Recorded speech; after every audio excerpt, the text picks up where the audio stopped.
Hello guys and welcome to RCS. Today we're out in the what little sunshine we've managed to have in England recently.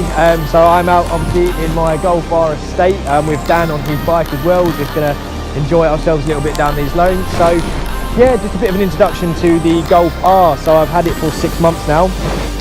It's now been tuned. It's running a stage 1 GAD tuning software. We've had GAD Tech install an intake, blow-off valve and the turbo valve as well. We've got a custom exhaust coming for it very soon. So we're actually going decat downpipe straight through, and we've got some RS freestyled oval tips at the back of it as well. So it should sound a lot better than it currently does. So yeah, just a quick introduction and we'll see where it goes.